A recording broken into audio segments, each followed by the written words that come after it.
Hi friends, I am Mohan from Kishop Academy. So இந்த video பதிவில் 7th டேர்மில் இருக்கிற இயல் 7 இருக்கு இல்லையா, அதில் வந்து பார்த்தீங்கன்னா அணி இலக்கணம். ஆல்ரெடி முன்னாடி நம்ம அணி இலக்கணம் தான் பார்த்துருப்போம். ஓமை அணினா என்ன, எடுத்துக்காட்டு ஓமை அணினா என்ன, இல்பொருள் ஓமை அணினா என்னன்னு நம்ம பார்த்துருப்போம். இதில் நம்ம பார்க்க போகிறது என்னது, ஓமைக்கு அடுத்து என்னது, உருவகம். ஒரு பொருளை விளக்க இன்னொரு பொருளை ஊமைப்படுத்தி கூறுவது ஓமை அணி. அதே மாதிரி இந்த பொருள் வேறு அந்த பொருள் வேறு அப்படின்னு பிரிக்காமல் ரெண்டுமே ஒன்று தான் அப்படின்னு சொல்கிறதா வந்து பார்த்திங்கன்னா உருவகம். அப்படி அந்த உருவகத்தை வைத்து பண்ணக்கூடிய அணி தான் வந்து பார்த்திங்கன்னா உருவக அணி. வழக்கமாக உவமை என்ன இருக்கும், உவமை வந்து பார்த்திங்கன்னா முன்னாடி இருக்கும், ஊமிக்கப்பட பொருள் பின்னாடி இருக்கும், சரிங்களா. ஆனால் உருவக அணியில் ஊமிக்கப்படும் பொருள் முன்னாடியும் உவமை பின்னுமாக இருக்கும். இங்கே பாருங்கள், தேன் போன்ற தமிழ் அப்படின்னா ஓமை.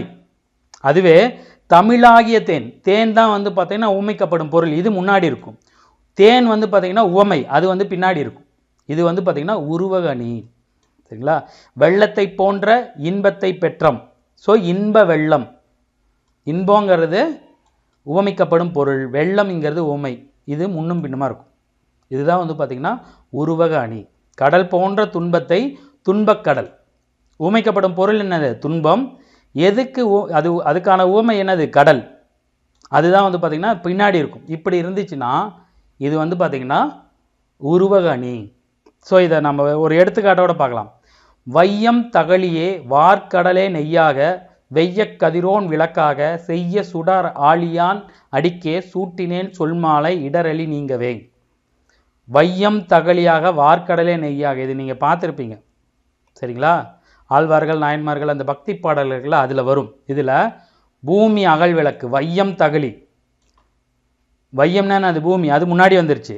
அதை எதோட உவமைப்படுத்துகிறாங்க, தகழி, தகழினா அகல் விளக்கோட.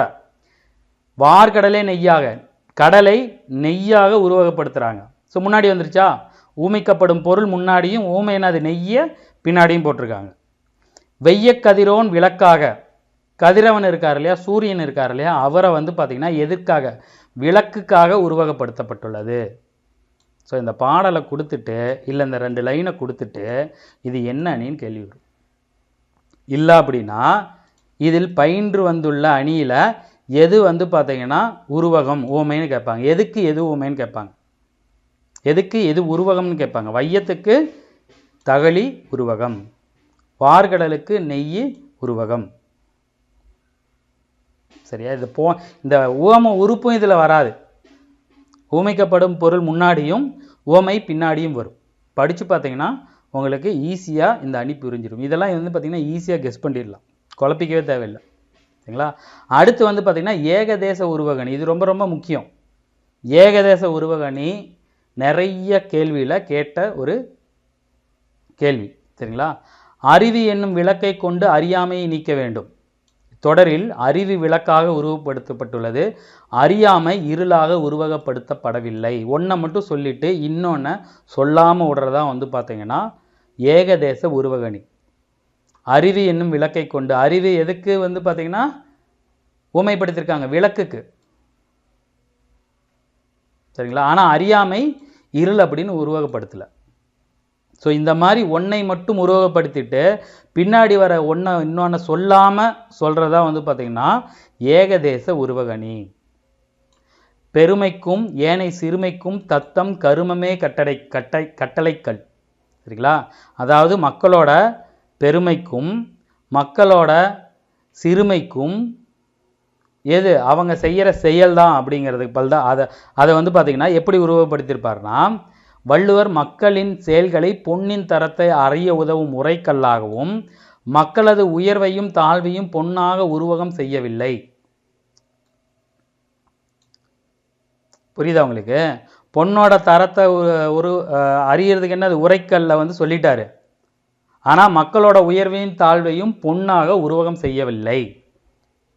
பெருமைக்கும் ஏனை சிறுமைக்கும் தத்தம் கருமமே கட்டளைக்கல், கல்ல சொல்லிவிட்டாரு, ஆனால் பொன் எது அப்படிங்கிறத சொல்லலை. ஸோ இந்த மாதிரி சொல்கிறதா வந்து பார்த்திங்கன்னா ஏகதேச உருவக அணி. ரொம்ப சிம்பிளான அணி. 1க்கு 2 வாட்டி படித்து பார்த்து இந்த வீடியோ கேட்டிங்கன்னா பட்டுன்னு புரிஞ்சிடும். இருக்கிறதுலே அணி இலக்கணம் ரொம்ப ரொம்ப ஈஸிங்க, புரிஞ்சுக்கிட்டிங்கன்னா பயங்கர ஈஸி, சரிங்களா. ஸோ இதில் வந்து பார்த்திங்கன்னா இந்த எடுத்துக்காட்டெல்லாம் ரொம்ப முக்கியம். ஏன்னா எடுத்துக்காட்டை அப்படியே கேள்வியாக வைப்பாங்க. இந்த வீடியோ பதிவு உங்களுக்கு பயனுள்ளதாக இருக்கும்னு நினைக்கிறேன். இதே மாதிரி அடுத்த ஒரு வீடியோ பதிவில் நம்ம சந்திப்போம். தேங்க்யூ.